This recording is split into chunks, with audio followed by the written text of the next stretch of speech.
Hey guys, it's been a while since I made a video purely about solo queue. I'm gonna rank all these Pokemon and tell you guys which Pokemon are the best for solo queuing. I will go also over every single build that I think is the one you should be playing for this as well. So we have something like this, I'm just gonna go over every single build of every single Pokemon I put into this list.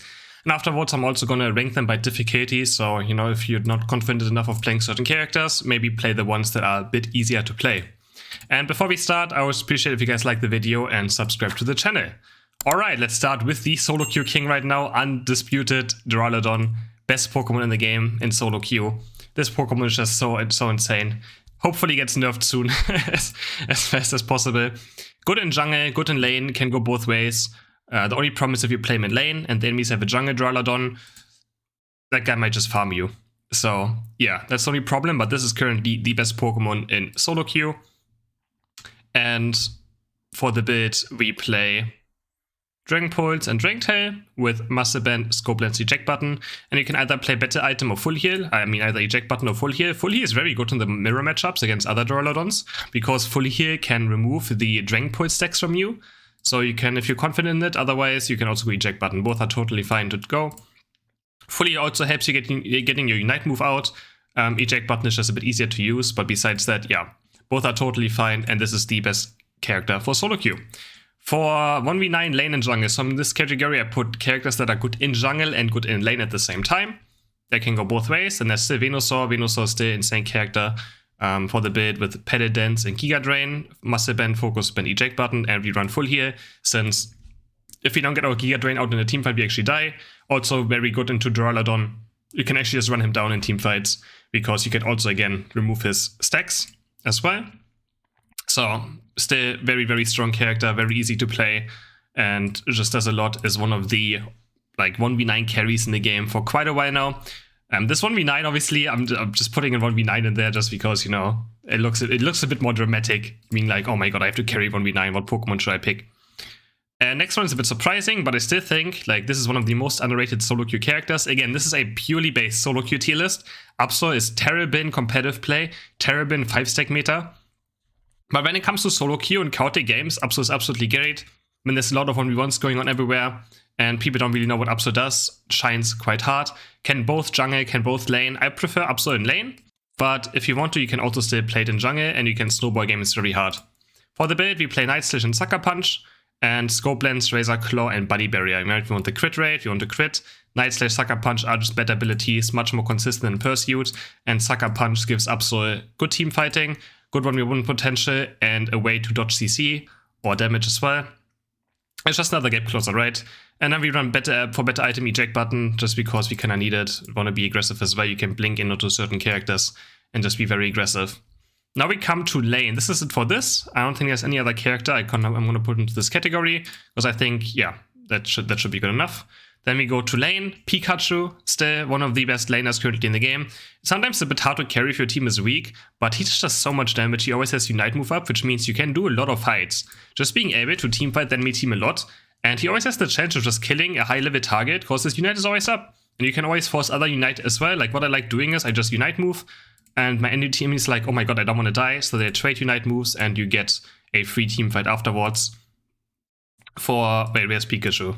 There's Pikachu. We have Thunder, we have Thunderbolt. You can also play Electro Ball. Electro Ball is also totally fine to play. If you want more single target damage and better last hitting on level 4, you can go it as well. I personally prefer Thunder. Electro Ball is no problem though. Otherwise, I would still recommend Thunderbolt and not Volt Tackle. And for health items, Muscle Band, Focus Band, Body Barrier. Focus Band is just like, it's already hard to kill Pikachu, and this makes him harder to kill. Also allows him to be very aggressive in lane, right? You can just actually effectively trade very aggressively, and then Body Barrier is a no-brainer. Same for Muscle Band. He has the highest auto-attack range almost in the game, so you can proc it a lot. And for health items, we go Eject Button. If you want to have a bit more damage, you can also go Energy Amp, which is over Focus Band, which is totally fine. Gives you a bit more damage on your Unite move, and yeah, makes it be even faster. Then, next up, we have Ninetales. Ninetales, absolutely insane character now. I don't think I have much to say. It's very good at carrying games, actually. The Veil feels so strong now, and especially since the boosted auto attack is so much faster now than before, you do so much more damage with it, and makes laning phase very strong. So for the build, Gleam and Aurora Veil, just, yeah, this is the combination right now, with Muscle Band, Focus Band, and Body Barrier. And for item, we go eject button. This is actually a character where I tried X attack on, and honestly, X attack is not bad. Like, you can play X attack on this character. Once you press Veil, you can pretty much 1v1 any character, but even without it, you can 1v1 most characters, so. But yeah, the attack speed makes it absolutely crazy as well. And I've been trying it a lot, and it's very, very fun. I might have a jungle X attack crit Ninetales video coming up. I actually played scope lens with X attack and jungle, and it was quite fun. But yeah, this is only something like, you know, I wouldn't necessarily recommend. Scope lens is a bit of a meme, but like the way boost auto attack can, or like boost auto attack and crit, right, and can do like 1.5k AoE damage in team fights. But you have to be quite lucky. 6% is not quite a lot of crit chance we have. So yeah, but otherwise, this is very strong for laning phase right now. Very strong in team fights. Makes also your team stronger since they boost the defense stats of every single Pokemon that's in it as well. So team fighting into Ninetales is very strong. It's very difficult. So yeah. Next up, we have the classic Lucario. Lucario, we all know, is if you're like good at Lucario, you are just gonna breeze through games. And yeah, still just has one of the best early games, one of the best level 5 Pokemon in the game. Once he is level 5, absolutely hard to deal with. I would say currently recommend Extreme Speed and Bone Rush with attack weight, score sheet, and weakness policy. And for the better item in this build, we play Full Heal. This is the one build, but you can play both builds. You can also play Power Punch and Close Combat. And then I would switch this out to either Muscle Band or Weakness Policy, and we go Slow Smoke. This is much easier to play, much easier to play, so if you're not confident in Lucario, you can still play this build as well. But I would currently recommend, going back to E-Speed and Bone Rush with Full Heal. Also very good into duraludons as well, because you can actually just one-shot him in E-Speeds, and you can also, again, get rid of his stacks, right? So Fully character is pretty good right now, if you can play one. Yeah. Next up, we have Machamp. Machamp, I think, is a very strong laner. Like, he's a very strong laner, actually. He has very good last hitting early game. It's level 5 and he gets Dynamic Punch. Is super, super strong. He can one off characters. He can look for engages very easily. And just his Unite move is very game-changing. I think his Unite move is the thing that can make him carry teamfights very hard, right? We all know it. He can 100-0 almost any squishy. The only problem with this right now is that Duraludon kind of counters him. If your first knock of your Unite move will not knock back Duraludon, which means he will not be Chain CC'd by your Unite move, which is quite annoying, obviously very bad. But besides that, yeah, if you notice, this heavy metal thing is gone. So in case you don't know, Duraludon has a 30-second cooldown where he can't get knocked up or knocked back. And that is a 30-second cooldown, and that obviously Machamp Unite move knocks back, so you kind of just go through him, and he doesn't get knocked back by your first hit, and he just like stands there. So, but yeah. And for the build, I personally run Dynamic Punch with Close Combat currently, and I go Muscle Band, Focus Band, Body Barrier, pretty tanky in team fights and good laning phase, and then for battle item Eject Button. Because we can actually Dynamic Punch into Eject Button. That's what I like doing. Like I just pop my Unite move, I Dynamic Punch, Eject Button on their backline, and then just use my punch of the Unite move, and yeah, just kill someone very fast. You can also, if you want to be a bit more, I mean, you can in theory, like you can play in bot or top lane, if you go for stacks or not. You can in theory play attack weight. I just wouldn't really recommend it. I just don't think it's consistent enough. I rather have Focus Band and Body Barrier to just either have better laning phase, like Focus Band gives me better laning phase because I can probably not die that one time I'm fighting someone, and Body Barrier just still gives me very, very good team fighting and also very good bonus HP for early game. Is also always nice to have. Then that's it for laning, and then we go into jungle. So we start with Talonflame. Actually, where's Talonflame? Talonflame, here he is. I got so many tabs open here now, and they don't say what Pokemon it is, so gotta look a bit. So Talonflame, Brave Bird, Aerial Ace. Talonflame is absolutely insane at carrying games. One of the best junglers currently still in the game. Also very good counter to Duraludon, because he can actually just one-shot him in a Brave Bird. So yeah, for the build, we have Brave Bird, Aerial Ace with Razor Claw, Body Barrier, and Score Sheet. Body Barrier, Score Sheet just because he's very good at scoring. Body Barrier because, you know, his Unite move is almost up every single minute, so we will proc it a lot. And he also kind of needs it. Like if you Unite move someone, you still want to auto-attack them, right? So having that Body Barrier shield is quite useful. He's almost impossible to kill after landing his Unite move, so yeah. And Razor Claw, Talonflame actually has the highest basic attack in the game. As you can see here, he has very, very high basic attack. And yeah, Razor Claw does more damage the higher your basic attack is, and also it can be quite nice with Aerial Ace. You can get multiple Razor Claws out or procs.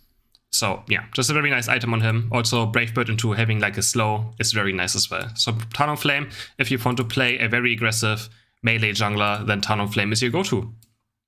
Then we have Cinderace. Very classic. Cinderace is one of the best carries in the jungle. Of course, the problem is that Duraludon is pretty much the same role, right? But again, a Cinderace runs full heal, right?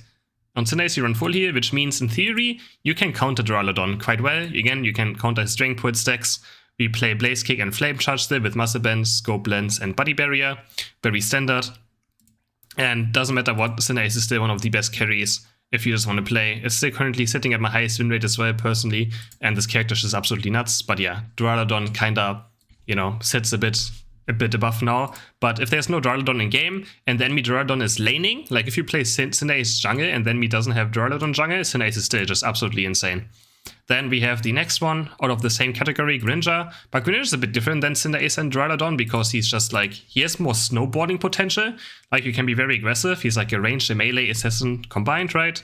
And I would currently recommend Smokescreen and Surf. Surf is the ability to just carry games. Water Shuriken is quite strong, but it just doesn't feel like it just doesn't have that, you know, that oomph behind it. It just doesn't carry games as hard. Muscle Band, Scope Lens, Body Barrier, again, very classic for these range carries. And then for battle item full heal as well. Now we especially run full heal because of Duraludon as well. Again, Duraludon making full heal just a better item overall, since you can get rid of his stacks. And yeah, if you want to play something that is very aggressive, very fun, a bit of challenging to play as well, but very, very addicting to play, then this might be your pick. Very, very fun character. So that's it for the best things in every category, I would say. And now we just have some honorable mentions as well. Just want to put in some characters that I think are also very good and can carry games, just not as hard. And I'm just going to start with Gengar. You guys have seen me play a lot of Gengar. I think Gengar is great in solo queue. It's just like, the problem with Gengar is the better the enemy team comp is, the worse he gets, right? So when people actually have good team comps, then he struggles quite a lot. Besides that, in these chaotic solo queue games, he's very good, but just not enough to put him like somewhere here yet, or somewhere here. But I really enjoy playing it. Dream Eater, Shadow Ball is the build we play. I really don't like Hex. I don't think Hex carries games as hard as this can do. And we just go all in on one-shotting. We have choice specs. This is honestly one of my favorite loadouts. It's just like triple glasses. Yeah, just go triple choice specs, vice glasses, special attack specs. And it's honestly reasonable. It makes sense. Like your entire build is just around one-shotting someone, getting a reset, one-shotting the next person, right? So focus spin doesn't really do much. If we just get caught once we die, Body Barrier is still okay. If you don't want to run this, you can also run Body Barrier over special specs easily. It's just like the special specs can help you snowball games. You shouldn't play for it. Like if you get the stacks, you get them, and if you don't, you don't. But if you get them, you do so much damage with it, and it can just snowball games very hard. Up next, I think Gardevoir is a great carry, but Gardevoir is very team reliant and very hard to play. So yeah.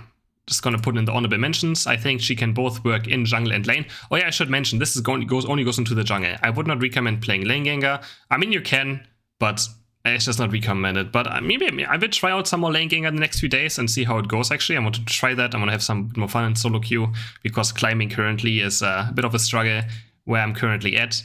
I'm pretty much at the limit of where you can be as a solo queue player. So I'm gonna try maybe some lane Gengar and see how that goes as well. Let you guys know if there's something you can play in solo queue games.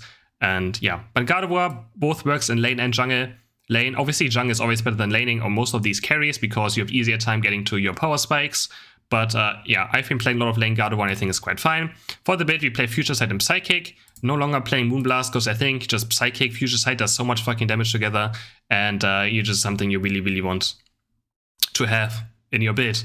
And for that reason, we also play Choice Specs and Vice Glasses. No longer playing Muscle Band on Gardevoir, just because these two items together late game with this build just does crazy amounts of damage, and you're pretty much the auto-attacking. If you play Jungle Gardevoir, you can still replace one of these with Muscle Band if you want, because Muscle Band gives you faster jungle clear, but not necessarily needed. Yeah, does clear jungle quite fast. As long as you get to level 5, you're fine.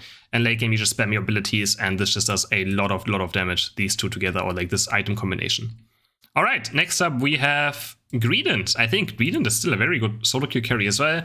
He's very chaotic. He creates a lot of chaos. People like to chase him around. It's kind of like the Singed of Pokemon Unite.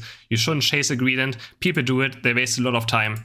And he just creates a lot of space. For the build, I would say Combat Belch is the way to go. With Body Barrier, Score Shield, very classic. And an attack weight, because Belch actually has pretty good scaling. And we want our Belch to do damage. Also, he's a very good attack weight stacking character. It's very easy early game with Tackle to get those stacks in. For better item, you can run Fluffy Tail, you can run Eject Button, you can run Slow Smoke, and yeah, those are ones I would recommend. Probably Fluffy Tail, just so you have better objective clear as well.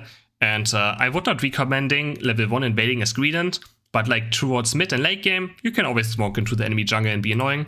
I just really don't like this level 1 invade strat in solo queue either, because you just leave someone of your laners also laning alone, and if you fail your invade, you kind of coin flip the game, and you might just lose the game out of it, because suddenly you have a losing lane, you didn't get anything done either, so yeah. This is more like for lane, so we start laning with this kit build, and if we see the enemy jungler not doing his second buff rotation, then we start invading, and Fluffy Tail can come in very handy. Otherwise, I think Slow Smoke is totally fine as well, or eject button if you just wanna, have one more safety tool, which is not really needed. Then Blasters. I think Blasters is back to being a good carry for solo queue. He has still one of the best Unite moves in the game, and Water Spout and Rapid Spin does a lot of damage, can only one a lot of characters. He has pretty good laning phase as well. So yeah, Water Spout, Rapid Spin to carry, Scorchy, Body Barrier, normal combination, and the special specs. Again, Water Spout has great scaling on special attack, so want to combine those, and then eject button, because we can Unite move into eject button still. So yeah, if you want to play something a bit more tankier, then Greedent and Blastoise are great, carries that are not just like straight up damage dealers. Even though I think Water Spout Rapid Spin is just a complete damage build, right? You have like no CC whatsoever. So yeah, and then for the last honorable mention, I'm gonna mention Charizard.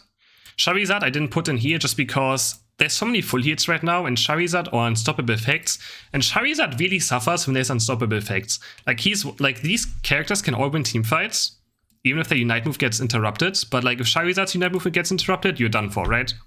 And it's very easy to just not really, or like you have to pay big attention to not uniting someone who's unstoppable, because as soon as you do that, you lose the game pretty much. But besides that, he's still very, very strong. One of the best junglers for carrying games as well. Very selfish playstyle. You just farm a lot and you just Unite move every time it's up and just look for kills. And for the build, we play Flamethrower, Fire Blast. After the buffs to that, I don't know, was it in January? These are the best 2 moves. And we must have been Scorpion's Body Barrier. Very normal. And for battle item, currently also running full heal. For Dura and for other things, Slow Smoke, If you're stuck in a Slow Smoke as Charizard, you're not having fun.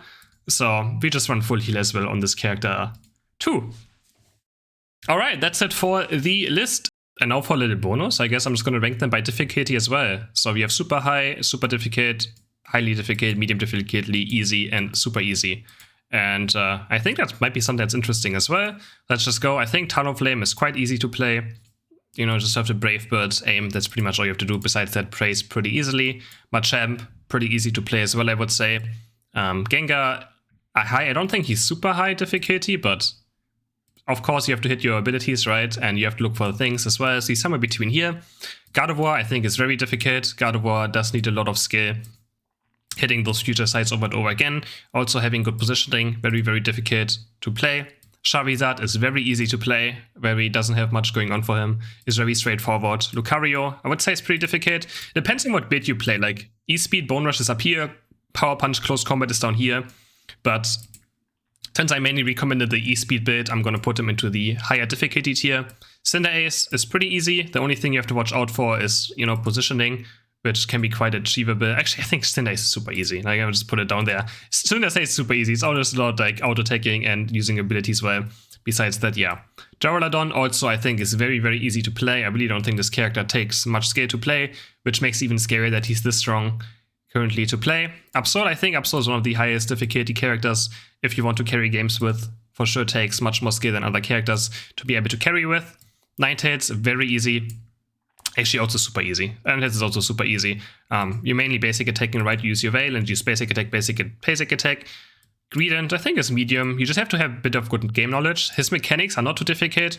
The more difficult part is knowing where to be and having, thinking about things you need and wanting to do. Blastoise, I mean, it's quite simple as well, right? You just Rapid Spin, hold on Water Spout. Doesn't really, it's quite straightforward. Pikachu, I think, is also pretty easy. Of course, if you play, I mean, he still has one skill shot at least compared to the other characters. But yeah, Pikachu can be sometimes a bit harder to carry on, but besides that, also very easy to play character. I think Greninja is a medium character, of course. Getting good at surf does take skill, right? Like hitting those surfs consistently and getting those resets, knowing when to get a reset, does for sure take a bit of more, for sure a bit more difficult than the others, but also I wouldn't say too difficult either, because he just does so much damage. Venusaur, super easy. yeah, this character is very, very, very straightforward. One of the, like, if I always recommend, if you don't know how to play a game, just play Venusaur. It doesn't really take much skill. So this is a difficulty. Let me know, guys, what you think about this. If there's something maybe I should do for every single character at some point as well, to make like a difficulty tier list. But yeah, that's it for this video, guys. I hope you enjoyed it, and let me know what you think about this. And of course, I would appreciate if you guys like the video and subscribe to my channel. And I will see you in the next video. Bye.